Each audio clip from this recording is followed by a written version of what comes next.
Hi everyone, Tracy DW here. This learning sequence is called Let's Go for a Walk, using historical walks to uncover the African presence in our local area. Lesson 1. An introduction to learning about historical walks. Do you know what a historical walk is? Have you ever heard of the term historical walk? Have you ever been on one? If you have, where was the location and what did you see? Why do you think people go on historical walks? And how can these kind of walks help us learn about the past, particularly in our local area? You see, museums are not the only places that hold evidence about our past. Historical walks can also show us that the past is always all around us. Do now. Show photos of key places around your local area, such as the local high street, park, cinema, and church. Starter. Use talk partners to develop discussion about a time when they went for a walk from home to another destination. What evidence of the past did they notice around them? Brainstorm and share responses, and then watch a short video about the significance of historical walks. Show a picture of each of the 4 places of interest for this learning sequence and a local map showing their location. Introduce the idea of going on a virtual historical walk in the classroom to discover evidence of the presence of significant African and Caribbean individuals of the past in our local area. Main task. Explain that these types of evidence are referred to as sources and can be grouped according to how reliable they are in helping us to learn about past events, who people were, what they did, and how they lived. The most reliable evidence, first-hand experience, are called primary sources. Other types of evidence which support these, second-hand experience, are called secondary sources. Present a sorting activity where the class can discuss and work together to sort the evidence into primary and secondary sources. Model the first example. At the end of the task, pupils look for patterns and associations within each group. What are these patterns and associations? Plenary. Introduce the concept of the knowledge tree. Explain that as we collect examples of these sources during the learning sequence, they will be added to the tree. Revise over the types of sources that pupils have given in the starter of this particular session and use this as a starting point. Record the examples: monuments, churches, street names, buildings named after people, and memorials. Homework. On your walk home at the end of the day, look out for any sources that you might notice. Make a mental note of these and bring them to the next lesson.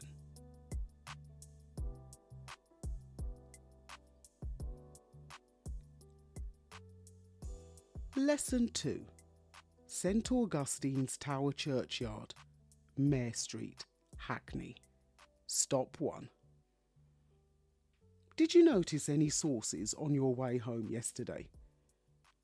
Let's check against the knowledge tree. This is our first stop on our virtual walk. This tower is the oldest building in Hackney and is Grade 1 listed. What does that mean? St Augustine's Tower appears on Hackney's coat of arms as well as on the front page of its local newspaper, the Hackney Gazette. For this lesson, we will focus on the African man who was called Anthony. Now, it is speculated that in 1630, Anthony had lived to the ripe old age of 105 years and was buried here in the churchyard in what is now called St. John at Hackney. How do we know that Anthony's age may not be accurate? Think about what human life expectancy was in 1630. Apart from a possible gravesite, no other records exist. Why do you think this is? Have a discussion about when Hackney first began to keep records of households and carry out censuses. Do now.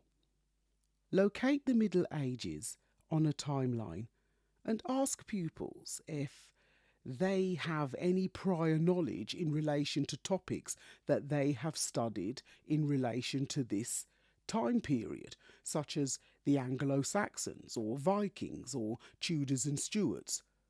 Starter.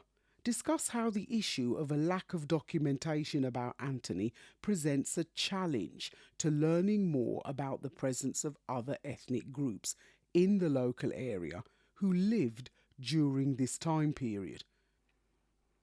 Also, introduce the wider issue of how a lack of evidence can have an impact upon our ability to interpret the past. Main task. Pupils work in groups to create a timeline of key local and national events from 1530 to 1630. Look at these events and think about where Anthony may fit in. Can we use these dates and events as evidence to build a perspective about who Anthony could have been? What could have been his reason for coming to England? How did he get here? What might have been his job? For whom might he have worked? Why did he settle in this area? And why was he buried here? What could have been significant about him? Plenary. Each group to present their profile on Anthony and justify their perspective using evidence from the timeline. Explain how we can often use what we know to build a perspective on what is obscure about the past. Obscurity is often an issue when it comes to recording and finding evidence relating to the presence of Africans and other ethnic groups during this period of history. Let's revisit our knowledge tree and record any more sources which have helped us today in our virtual walk, such as chronology, events, gravesite. Which are primary and which are secondary sources? Homework. Find out about any other Africans who were living in England during this 100-year period. What is the evidence and where is it recorded? Are these primary or secondary sources? Today's episode is brought to you by HelloFresh. Do you feel like you're stuck in a dinner rut? With HelloFresh, you get fresh pre-measured ingredients with mouth-watering seasonal recipes delivered right to your door. Skip all those trips to the grocery store and count on HelloFresh to make home cooking easy, fun and affordable. You can now enjoy cooking and get dinner on the table in 30 minutes or less. With over 25 recipes to choose from each week, there is something for everyone to enjoy. All recipes are designed and tested by professional chefs and nutritional experts to ensure deliciousness and simplicity. Just go to the link in our show notes to get 50% off your first box and then 35% off your next 3 boxes. That's the link in our show notes for 50% off your first box and then 35% off your next 3 boxes. It's HelloFresh, the #1 meal kit. Lesson 3.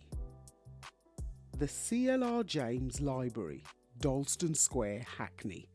Stop 2.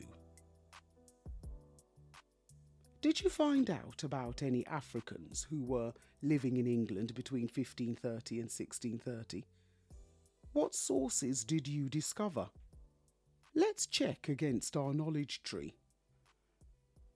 This is the second stop on our virtual walk. Cyril Lionel Robert James, 1901 to 1989, was born in Trinidad and came to Britain in 1932, where he stayed in Lancashire with another prominent Trinidadian called Leary Constantine. He then moved to London the following year. The library was renamed after CLR James in 1985 to honour the historian, journalist, writer and activist. Discuss what the word activist might mean and practice using it in a sentence. Buildings are often named after people in honour of their contribution to society. Do you know of any other buildings that are named after people? Discuss how in recent times there have been debates and concerns about some buildings that have been named after people and what has happened to them. Some buildings in Bristol, for instance, have been renamed due to Edward Colston's association with the slave trade. Do now present some photos of the CLR James Library, his blue plaque situated in Brixton, and a picture of a bust made by the sculptor Errol Lloyd. Discuss these as historical sources and what they tell us about CLR James. Starter. Watch a short video about CLR James's life and make notes about his main achievements and the key events that were happening during his life. Discuss with the class the wider contexts that motivated CLR James as an activist and what influenced his work. In the 1920s and 30s, Trinidad was still part of the British Empire. We had the Wall Street crash in 1929, the Great Depression of the 1930s, political unrest and the rise of nationalism across the Caribbean, Africa and Asia during the 40s, 50s and 60s. Main task. Read an extract from Chapter 1 of James's only novel, Minty Alley. James writes about a particular period of history in the Caribbean. Read from Yes, He Would Leave to the end of the chapter. Whole class to work in pairs and complete a big picture reading comprehension activity on the extract, answering just one question from each of the following 4 strands: prediction, inference, clarify, and evaluation. Plenary. Pupils can share their big picture answers and reflect on their learning about CLR James and the skills that they have used. Let's revisit our knowledge tree and record any more sources which have helped us today in our virtual walk. Novel extract, blue plaque, bronze bust, video footage. Which of these are primary sources and which are secondary? Homework. On your walk home today, make a note of the street names as you pass by. What is the name of the street where you live? And can you find out the origins and reason behind its name? If you liked this podcast, then stay on this listening platform and check out my other podcasts in relation to this one, such as Colonialism on Your Doorstep from the first season and the Stories So Far podcasts from both the first and second seasons, where I share readings and anecdotes from my stories, especially for 9 to 14-year-olds. And speaking of stories, don't forget what I call the heart and soul of the Stories to be Told movement: Caribbean Wind, Caribbean Rush, Knights at the Round Table, the Berlin Conference 1884, and Gone with the Wind, Macmillan's Speech for Change. They're all available on the website in both Kindle and paperback formats. And I'm also excited about the publication of 4 new titles this summer. If you want to find out more, just visit storiestobetold.com and check out the learning platforms for The Journey's End, Giving Back Hong Kong, Bite from the Big Apple, A Story for New York, Hope for Zimbabwe, Arise the Phoenix, and A Story for South Africa. The paperbacks and Kindle versions for each title are also live on Amazon. And don't forget to enter our free draw for a copy of Aspiring Authors magazine for Black History 2022 if you want to be in with a chance of being my winner for the month of August. Just visit the website and register for your free samples of my first 4 titles to enter. I'll be choosing a winner every month up to and including October. Feel free to like, follow and share us on social media when you visit the website. Just click on whichever social media link you'd like to follow us on. And as always, it is a pleasure and a privilege to share my learning journey with you in this podcast series, and I encourage you to either begin or continue your own. History is a matter of fact or perspective. Stay tuned for part 2 of this special podcast focus. I'm Tracy DW, and this is a Stories to be Told podcast. Stay safe, stay well, stay blessed. Thanks so much for listening again, and I'll see you not just in part 2, but on the next page.